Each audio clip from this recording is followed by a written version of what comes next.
And now that you've had a bit of project background, we're just going to move along into the protocol basics. And this webinar is really intended to introduce you to our program and give an overview of the protocol. But if you plan to become a trained volunteer after viewing this webinar, it's important that you download and review the full seed collection manual and become familiar with the full process. Not only will this allow you to have a better understanding of our project and additional ways you may be able to help out your team lead if you desire, but it will also educate you in all the work and many steps that go into conducting a successful seed collection event. And one of our core goals with this project is to train volunteers in how to properly conduct a seed collection. And we hope that these skills you learn through Project Wingspan will transfer and enable you to contribute to community conservation projects in the future.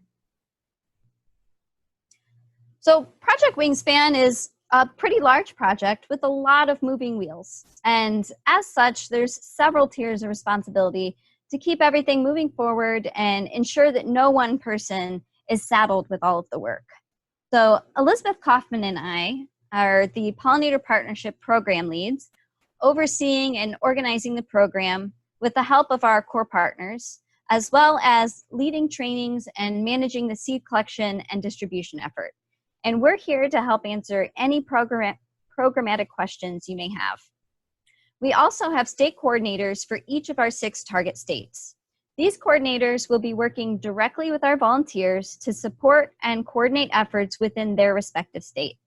They will be in charge of identifying, organizing, and assisting with the training of our seed collection teams and are the go-to reference on regional questions. They're actively coordinating with team leads and assisting with permitting and identifying potential collection locations. Our team leads are the local on-the-ground volunteer leads throughout each state. State coordinators will set them up with a team and help them to find a collection site if they don't already have one. From there, they will work with their state coordinator to obtain any necessary permits, learn our 29 target species, scout their sites, and identify populations, and coordinate with their team to schedule and lead a collection event. They may collect data, and they'll also be overseeing the drying and the shipping of the seed to Mason State Nursery. Many teams have opted for co-leads to divide these tasks, which has been very effective. And finally, there's seed collection volunteers, which are responsible for learning the 29 target species, becoming familiar with the collection protocol, attending seed collection events, and submitting their volunteer hours online. And if you desire to be more involved, many team leads often welcome additional help with scouting locations and other tasks. Just reach out and let them know you're interested. And this webinar is going to focus mostly on what you as a seed collection volunteer need to know. But this slide reviews the basic framework for conducting a seed collection event. So if you're interested in serving and helping out with some of these other aspects, again, just touch base with your team lead or your state coordinator and we'd be happy to help with that. But essentially, there are many steps to go into a successful collection.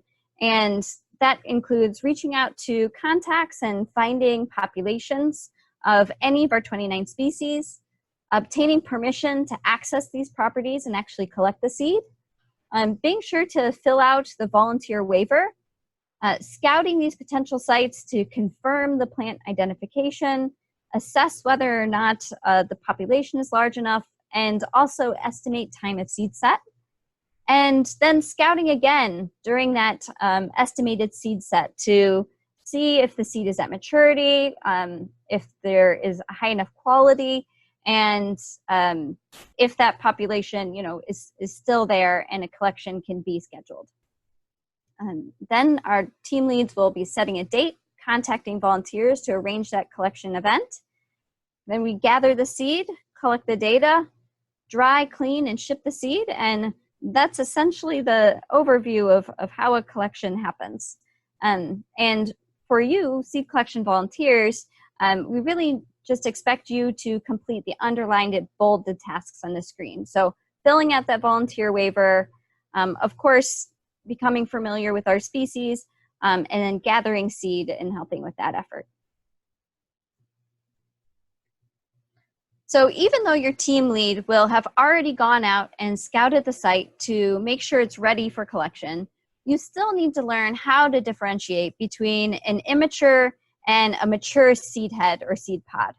Not every plant will mature at the same rate, and although enough plants at the site may be ready for collection, you'll still need to be able to identify plants that aren't quite ready yet to ensure that you're collecting the most viable seed.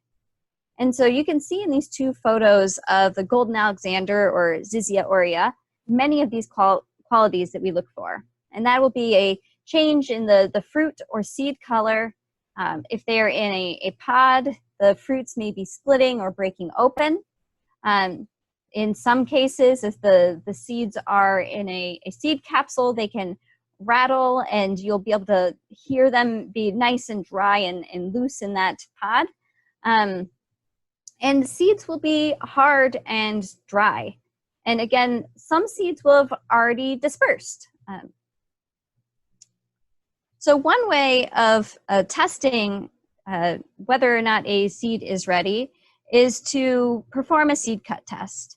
Now, again, your team lead will ensure that majority of the seed is ripe for picking, but it is essential for each volunteer to learn the difference between a seed that is ready and one that is not.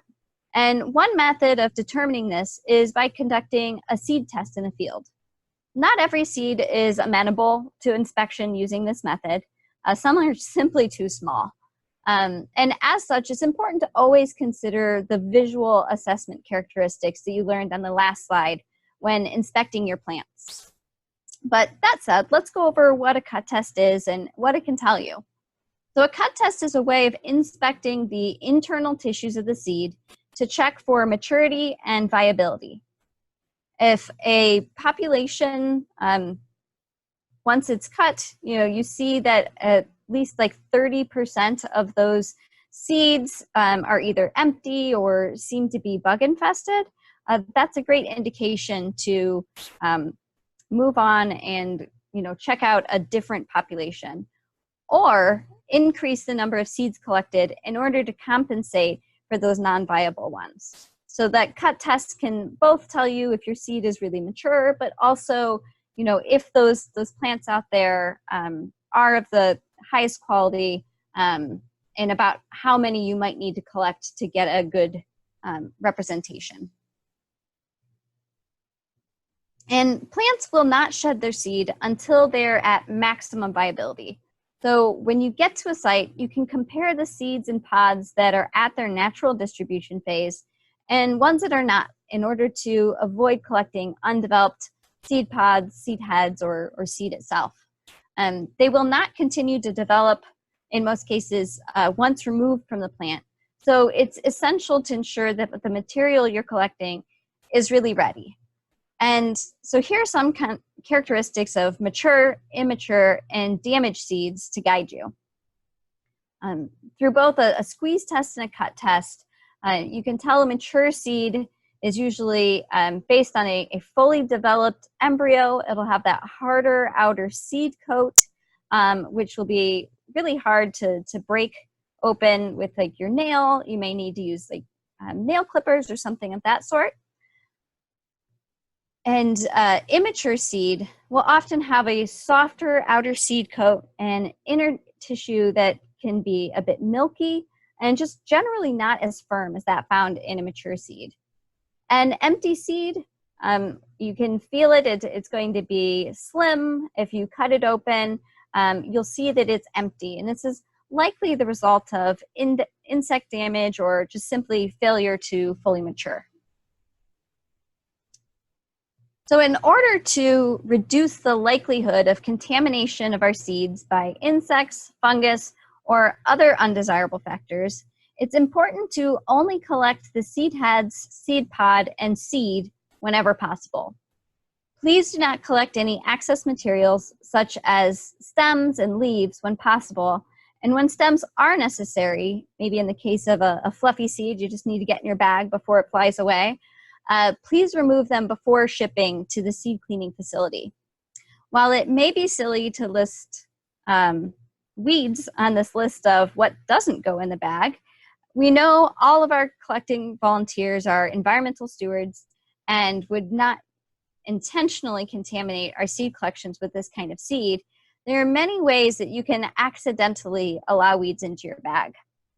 And a couple examples would be, as you're walking through a site, just keeping your bag closed.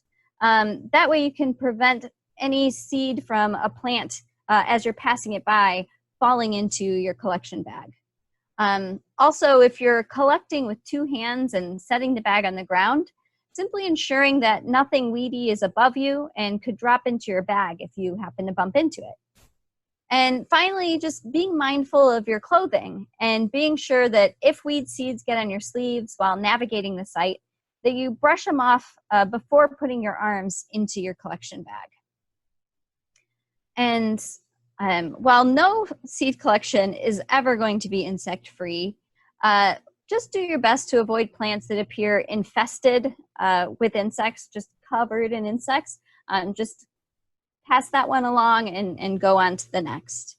And it may seem silly to list things such as rocks and clippers and sunglasses, but Mason State has expensive seed cleaning machines, and it's important that no rogue materials accidentally get included with the seed and inserted into their machines.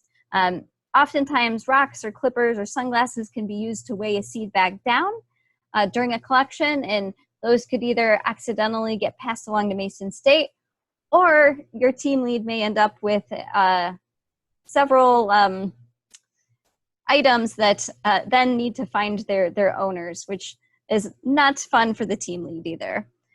So just make sure that when you leave the seed collection, that you've made sure to only have those seed heads, seed pods, and fruits, and any of your personal belongings are back with you. If a collection event is found to be contaminated with weed seeds, it will be discarded to ensure this program does not accidentally spread any weeds. We don't want all the hard work that goes into scouting, planning, collecting, and cleaning seed to go to waste. So please be careful about what you pick and that your bag or bucket isn't under a weed when you're collecting your target species.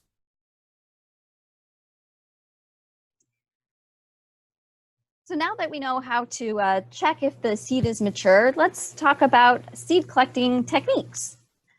So the best management practices, according to the Bureau of Land Management Seeds of Success program, is to collect no more than 20% of any individual plant's reproductive output in the year. And so you want to make sure that you are collecting randomly from a diverse selection of plants, regardless of its characteristics. We want to make sure that we're getting genetically representative propagules suitable for plant reintroductions. So you don't want to stay in one small area, even if it has dense plants. Those might be closely related. So you definitely want to collect there, but also spread far and wide throughout the site and make sure to get those other individuals in the landscape. And you want to watch where your team members are and don't collect from the same spots. It's best to spread out first and then collect on your way back to avoid any over-harvesting. And you want to collect as broadly in an area as possible in order to collect the most diverse selection of materials, making sure to include different microhabitats throughout the site. So if there's areas that are a bit wetter, drier, maybe on a steeper slope, anything like that, incorporating those plants into the collection will help increase the genetic variation that we have in the population. And so you also want to think about your observation bias and make sure that you're not only collecting hip high. Look higher and lower. You don't want to necessarily avoid scraggly plants and only focus on lush plants. We want to get broad genetic representation in collections. And that scraggly plant may have important characteristics which will help it flourish under other conditions, such as wetter, drier, warmer, cooler conditions. And You can either collect everything from every 5th plant or 20% of each plant you pass. And technique will likely vary for different species, and your team lead can advise you when you get to the site which might be the best technique for that plant. And importantly, we need to be good stewards and ensure that we're not negatively impacting our collection sites in order to help the monarchs and rusty patch bumblebees. We want to leave 80% of that seed to perform its natural ecosystem function of reseeding the populations, providing habitat, and feeding wildlife.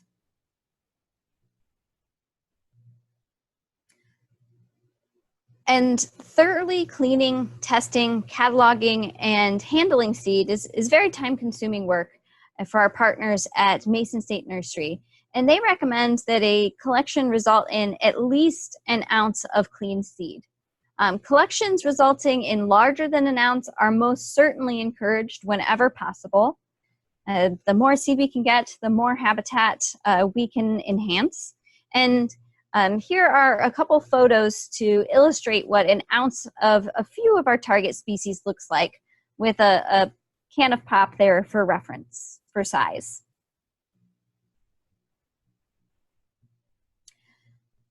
And we are also utilizing the Survey 123 app for our Survey 123 for ArcGIS app through a partnership with the University of Arkansas Center for Advanced Spatial Technologies. And there are a couple methods that we're using to collect data for this project.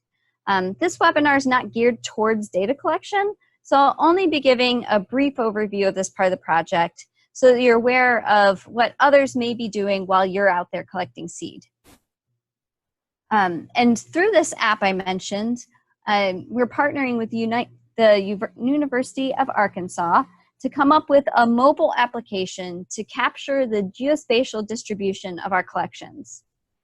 CAST used the Survey 123 application to create a survey that allows us to capture the GPS coordinates and other characteristics of each seed collection. And this goes into a secure database that will be used to help us redistribute the seed onto the landscape. It also functions as a photo library to ensure that the correct species are being collected through these digital vouchers. And these photos are also helpful for outreach and education about monarchs, bumblebees, seed collection, and just this project. We also have paper data collection forms, and it's essential that both the paper and the digital data collection is completed. They don't cover all of the same information, and a copy of the paper form will be kept by each team lead for their records, which can be very helpful for projects beyond Project Wingspan. And a copy will also be sent along with the seed to Mason State Nursery for their records and cataloging of the seed. We've also developed several different forms to assist team leads and data collectors in keeping everything organized. So whether you're collecting seed for your own garden or collecting seed from a field for a project, it's key to always label your collection bag and make sure that you're taking down all the data while you're on site. Otherwise, you're likely to forget pertinent details. Those seeds should not be collected when it's wet, but regardless of whether or not your seed appears dry, it'll still need a 3-day drying period to get rid of the residual plant moisture and allow the accidental bugs which were collected to scurry away. Each team will have its own process of own way of processing the seeds after a collection event based on their team structure and what kind of facilities they have available to them for drying and cleaning the seed. Your lead will let you know if they need any assistance in cleaning the seed before shipping it off. Mason State Nursery will conduct a thorough cleaning of the seed once it arrives, but it's important for teams to ensure there's no extra plant materials such as stems and leaves. These take up room and can cause mold growth or be infested with leaf or stem-boring insects. Collections should not be kept for long periods of time before shipping to ensure that the seed maintains maximum viability when it is received at Mason State. But it is okay to hold on to them for a week or so in proper conditions, which would be dry, dark, cool location with ventilation in order to send the seeds in bulk when possible. And your team lead will handle the shipping of the seed.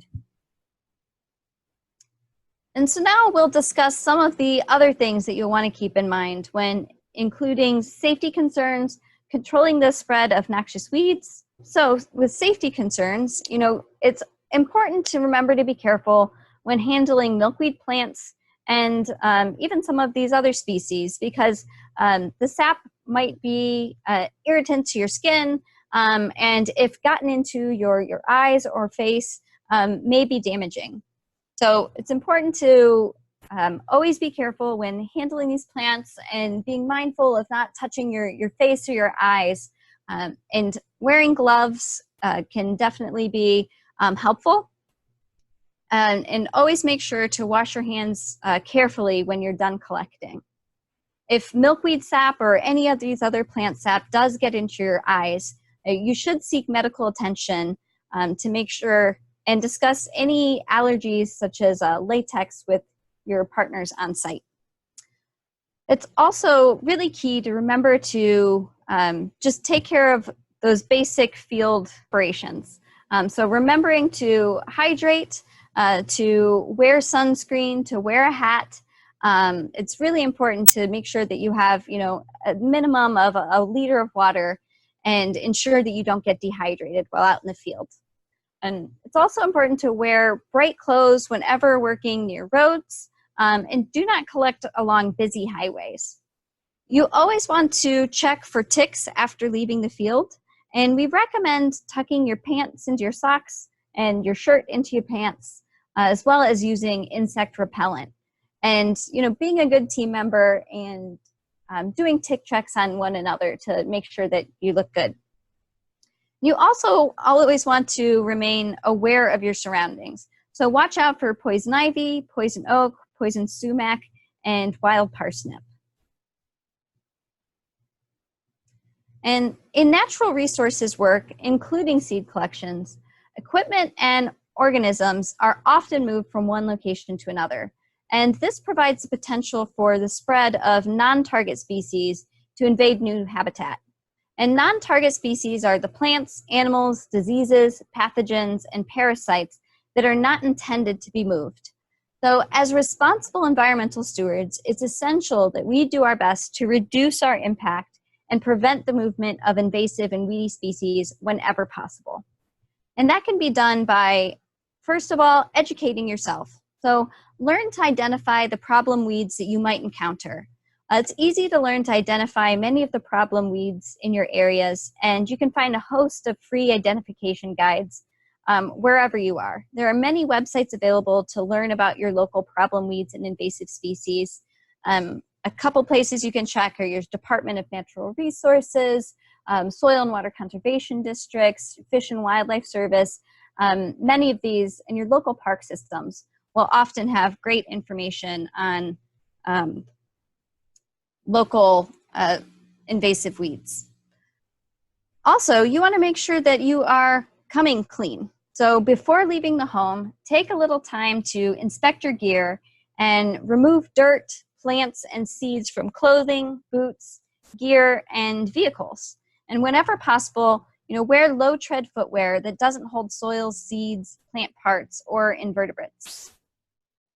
And while you're on site, pay attention to your surroundings and avoid walking through weed patches to reduce the amount of seeds that you may be transporting as hitchhikers.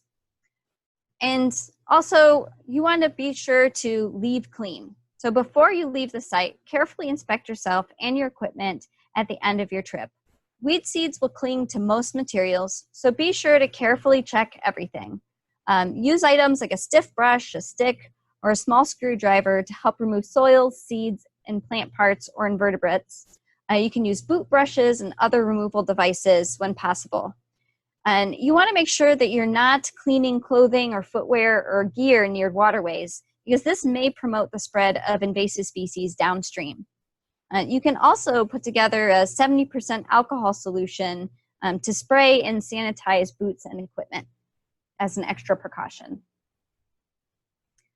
So not only is this important work, but it's also really fun. So please feel free to take photos and send us pictures of your collection teams in action.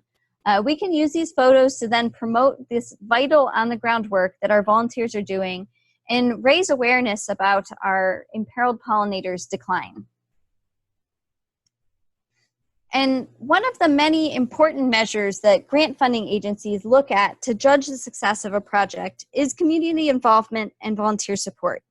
And it's important for us to understand the various affiliations and time spent by our volunteers so that we can report this back to the National Fish and Wildlife Foundation as an in-kind match of time. These records can also be beneficial to a volunteer to track because in some states, depending on your income, you may be able to use this information as a tax write-off. So I want to thank you so much for tuning in for today's webinar covering the basics of Project Wingspan. If you're watching this to complete a portion of the online training, please make sure to complete the rest of the training at on our website. And after watching this presentation, if you're interested in finding out if there's a seed collection team near you, please reach out to your state coordinator to find out. And their contact information is here on the screen. And remember, the overall goal is to provide this much needed habitat for our monarch butterflies, our rusty patch bumblebees, and our other imperiled pollinators. So thank you so much for your interest in pollinator conservation, and we look forward to the potential to have you collect seed for Project Wingspan. Please feel free to contact us if you have any questions. Thank you so much.